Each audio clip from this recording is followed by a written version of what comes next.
Hai guys, kembali lagi bersama gua di Sakahayang Review. By the way, apa kabar kalian semua? Semoga baik-baik aja ya. Karena banyaknya yang request film psikopat mah kuat, makanya ya Sakahayang kali ini akan membahas sebuah film psikopat pemakan manusia yang filmnya udah legend banget. Film ini berjudul Wong Chun 2003. Ini adalah sequel pertama dari beberapa sequel Wong Chun lainnya. Kenapa pilih yang pertama? Ya pengen aja. Baiklah, mari kita langsung saja melihat seberapa kuat psikopat ini. Dan seperti biasa, jika kalian suka, silahkan subscribe aja. Biar kalian gak ketinggalan video-video menarik lainnya dari Sakahayang. Yang channelnya selalu membahas film-film unik dan mengerikan. Dan yang pasti, tidak esek-esek.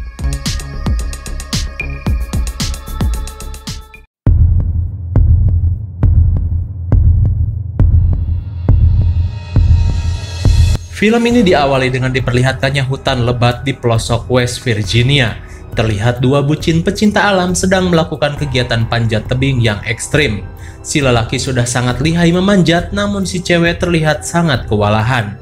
Jelas lah ya.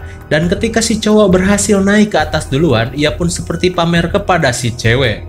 Lihat nih, segini mah kecil neng. Ah, bacot parah. Dan ketika si cewek meminta tolong untuk menariknya karena sudah tidak kuat, tiba-tiba hampir aja jatuh kan. Lalu setelah itu tiba-tiba si cowok menghilang entah kemana.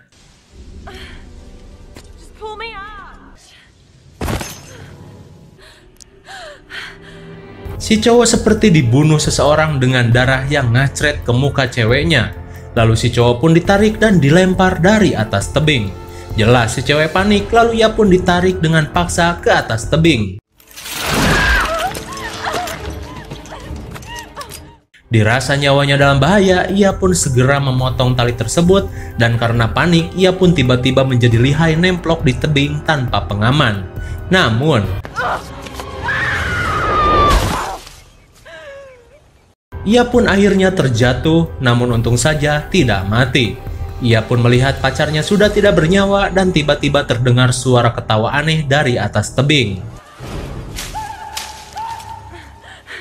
Ia pun segera berlari menjauhi TKP dengan rasa takut yang luar biasa. Hingga ada jebakan yang merengkas kakinya sampai terjatuh. Dan tak lama ia pun modar sebelum sempat menjangkau mobilnya. Dan film Wong Chun pun dimulai dengan diperlihatkannya laporan-laporan kasus orang hilang di daerah tersebut yang menyatakan bahwa memang tempat itu benar-benar sangat berbahaya. Kemudian scene beralih kepada seorang pria yang sedang berkendara melintasi hutan di West Virginia. Terlihat dia sangat terburu-buru karena harus menghadiri interview pekerjaan. Namun sialnya ia malah kejebak macet di jalan tol. Karena penasaran, ia pun keluar dari mobilnya dan bertanya kepada sopir truk di depannya. Sopir itu menjawab di depan terjadi kecelakaan, sebuah mobil tanker bahan bakar kimia tergelincir dan cairannya tumpah di jalanan sampai ke hutan. Dan akan memakan waktu lama. Ia pun bertanya kenapa bisa jatuh. Ya meneke tehe, jawab si sopir. Ia pun kembali ke mobilnya dan berputar arah. Oh ya, nama pemuda Gans ini adalah Chris. Singkat waktu, ia pun mencari jalan alternatif untuk menuju ke selatan. Hingga sampailah ia di sebuah pom bensin milik Pak Asep Katel. Ia pun bertanya jalan, namun si Asep Katel tidak tahu apa-apa. Ia hanya melongo saja. Chris pun berinisiatif mengecek peta tua di sana. Dan melihat ada sebuah jalan melingkar yang membelah hutan untuk menuju ke selatan. Namun sepertinya jalur itu jarang sekali digunakan orang-orang. Ia pun berpamitan dengan Pak Asep Katel dan ia pun berbicara, hati-hati Jang jika melintasi jalanan itu, seolah ia mengetahui sesuatu yang berada di tempat itu. Chris pun pergi dengan kecepatan tinggi, hingga sampailah ia di jalan bercabang yang tadi ia lihat di peta. Ia pun sedikit ragu, namun mau bagaimana lagi, ia pun mengambil jalur kiri dan kembali tancap gas. Di perjalanan, ia pun melihat beberapa hewan yang mati seperti diburu seseorang. Ia pun merasa heran hingga ketika ia membenarkan kaset CD yang macet, ia pun menabrak mobil yang parkir di pinggir jalan kecil itu. Sontak si pemilik mobil itu berhamburan keluar dan bertanya, "Apa kau tidak apa-apa?" "Lu mabok ya, Jang?" Chris pun meminta maaf dan berjanji akan mengganti rugi. "Lagian, kenapa mobil kalian berada di sini?" Mereka pun menjawab mobilnya mengalami pecah ban karena melindas rantai berduri di tengah jalan. Awalnya mereka mengira itu semua hanya kebetulan. Namun seorang wanita seksoi bernama Jessie menegaskan rantai ini diikat di pohon melintasi jalan seakan sengaja menjebak mobil-mobil yang melintas. Hingga mereka berempat termasuk Chris memutuskan untuk pergi mencari pertolongan di sekitaran jalan ini. Dan sepasang bucin menunggu di mobil. Mantap. Namun jangan dikira kenikmatan akan berlangsung selamanya. Mereka berdua pun sedang santuy ngudut gele di atas mobil tanpa tahu ada seseorang yang sedang memperhatikan mereka dari dalam hutan. Dan karena keasikan ngegele, mereka pun sampai ngefly. Lalu si cewek bondon ini pun mengajak cowoknya untuk menyerahkan mic-nya guna ia bisa gunakan untuk karaokean. Dan di sisi lain, 4 orang yang sedang mencari bantuan pun keheranan ketika melihat ada campfire di pinggiran hutan. Mereka pun berteriak-teriak mencari bantuan namun nihil. Kembali kepada duo bucin. Setelah asik karaokean sampai kesetrum mic, ia pun kokorotak di mobil si Chris guna mencari udun. Dan ia hanya menemukan sebatang udun.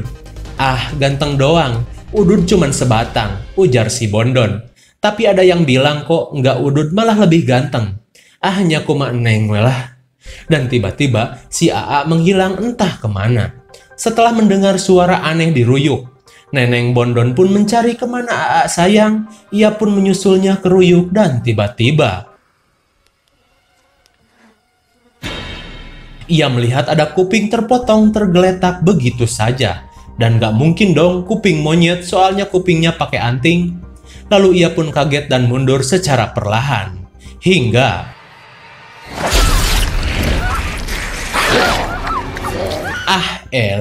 si bondon pun tewas disergap psikopat menggunakan kawat berduri. 2 orang sudah modar, tersisa 4 orang lagi. Chris dan Jessie pun akhirnya hanya menemukan jalan buntu di ujung jalan. Mereka pun kebingungan harus bagaimana. Lantas mau bagaimana lagi, mereka pun kembali berjalan. Dan setelah beberapa jam mereka mencari, akhirnya mereka menemukan sebuah gubuk tua di tengah hutan yang dihiasi banyak sekali mobil rongsok di sana. Ah, udah pasti ini mah rumah psikopat. Jessie pun sudah mulai curiga dan gak enak hati. Namun karena dalam kondisi emergensi, mereka pun memberanikan diri untuk masuk. Dan di dalam alangkah sangat pabalatak alias berantakan. Ya kalau bersih bukan rumah psikopat namanya. Mereka pun mencari-cari apakah ada telepon atau apalah buat meminta bantuan. Namun nihil. Yang mereka temukan hanyalah barang-barang rongsok yang entah dari mana asalnya. Kemudian si cewek bernama Carly tiba-tiba pengen ngompol. Ia pun masuk ke WC yang baunya nggak ketulungan dengan WC mampet yang begitu geleh sekali. Ia pun melihat gigi-gigi aneh di dalam toples. Sementara itu, Chris membuka kulkas dan alangkah kagetnya ia melihat banyak sekali daging-daging aneh seperti daging manusia di dalam kulkas. Dan Jessie ia menemukan ada kawat besi di rumah itu. Seketika mereka panik dan yakin kalau rumah ini adalah rumah psikopat. Dan sialnya, di saat yang bersamaan mobil psikopat datang dengan menderek mobil-mobil mereka. Sontak mereka panik dan mencoba berlari ke pintu belakang. Namun seperti biasa, tidak semudah itu. Dan akhirnya, para psikopat itu pun memasuki rumah.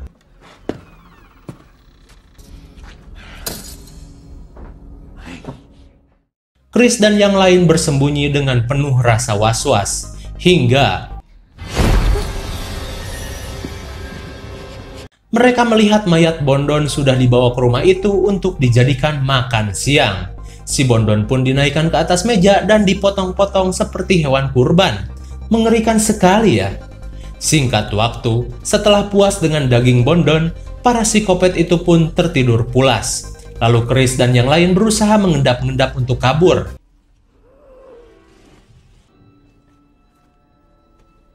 Namun ketika mereka membuka pintu, si engsel besotnya berisik. Chris pun menahannya menggunakan tangan sampai berdarah. Namun tiba-tiba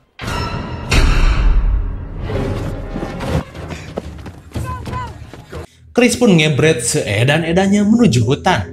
karena mereka ketahuan para psikopat pemangsa manusia. Ya kalau kita jadi mereka, kita pasti udah ngompol calana, leles alias lemes. Dan Chris pun melihat para psikopat itu mengeluarkan mobil kopetnya dan mengejar mereka dengan cara lain. Chris dan yang lain pun semakin panik dan lari kukurusukan ke dalam hutan. Dan hingga akhirnya mereka sampai di sebuah tempat dengan banyaknya mobil rongsokan bekas pembegalan psikopat. Suasana semakin mencekam hingga tiba-tiba datanglah rombongan kopet yang datang tiba-tiba mengetahui mereka ada di sana. Sakti sekali ya bun. Psikopat-psikopat itu pun mencari keberadaan mereka dan Chris mempunyai siasat dengan akan mengalihkan perhatian mereka. Sedangkan yang lain berusaha merebut mobil tersebut.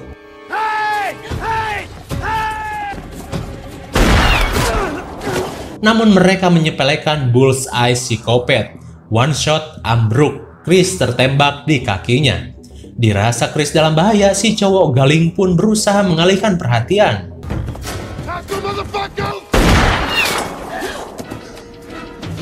Beruntung ia masih bisa selamat. Chris dan dua cewek pun bergegas mencuri mobil psikopat sambil dikejar-kejar dengan ketawa yang mengerikan.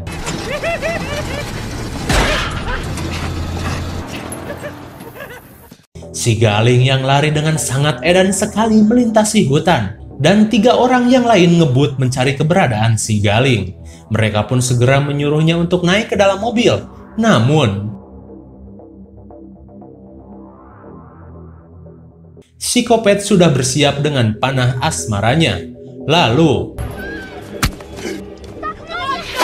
si Galing nggak bisa bergerak dan ternyata ia sudah terpanah hingga 3 kali. Sungguh sangat GG, melebihi panah Hawkeye. Dirasa si Galing tidak punya harapan, mereka pun pergi ngebut dan si Galing menjadi santapan para psikopat. Singkat waktu, malam mulai menjelang dan jalan sialnya buntu.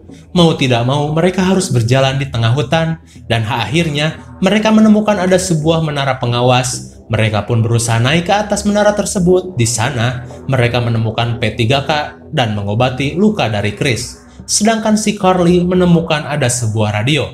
Mereka pun berusaha meminta bantuan, namun seperti biasa, kalau tuh radio lancar, bukan film psikopat namanya. Dan ketika mereka sedang berusaha dengan radio bututnya, tiba-tiba para psikopat itu berhasil membututi mereka. Gila sih, bisa dikejar sampai sini boy. Namun seketika para psikopat itu hampir melewati menara, tiba-tiba radio butut menyala dan membuat suara keras. Aduh, cek aing ge giliran lagi ngumpet malah nyala. Alhasil mereka pun diserang di atas menara.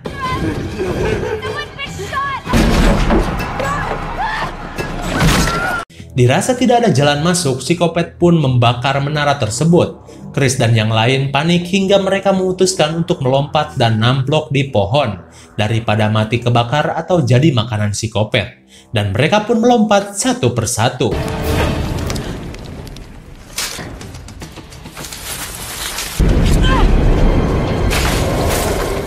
Untung saja masih hoki, namun sepertinya para psikopat itu tahu mereka ada di atas pohon, hingga mereka mengutus psikopat mini untuk menyerang mereka dari atas pohon. Sedangkan psikopat yang gede-gede memanah mereka. Dan benar saja, ketika si Carly akan melangkah,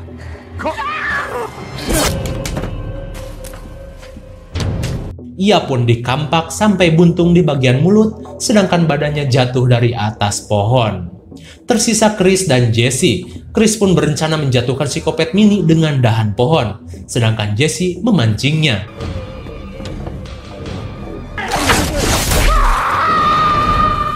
Mamam tah, psikopat pun terjatuh dari ketinggian yang ekstrim. Namun apa ia mati? Jelas, enggak lah, karena psikopat kuat anjir. Ia masih sehat walafiat. Dan akhirnya mereka berhasil lolos. Meski terus dikejar-kejar psikopat tersebut, mereka pun bersembunyi di balik air terjun sampai pagi menjelang. Chris dan Jesse pun kembali melanjutkan pelarian, hingga akhirnya mereka menemukan jalan besar dan ketika mereka akan turun,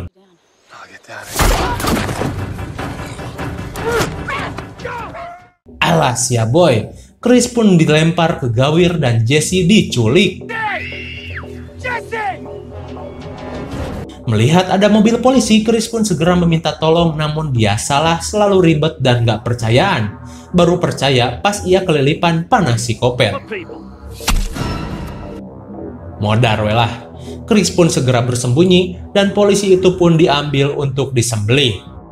Chris yang tahu Jesse diculik pun langsung nemplok di bawah mobil untuk membuntutinya.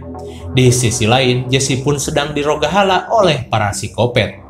Hingga Chris pun sampai di rumah psikopat itu kembali. Ia pun mempunyai siasat, sementara para psikopat sedang sibuk mengurus tangkapannya. Lalu terjadilah adegan pertarungan yang menegangkan.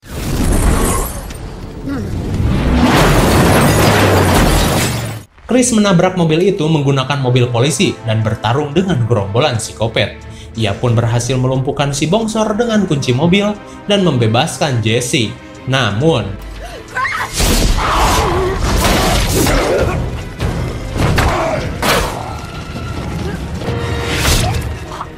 untung saja Jesse membawa panah dan memanah kepala dari psikopat berkampak itu. Tak hanya itu, datanglah psikopat mini menghajar Chris dan Jesse.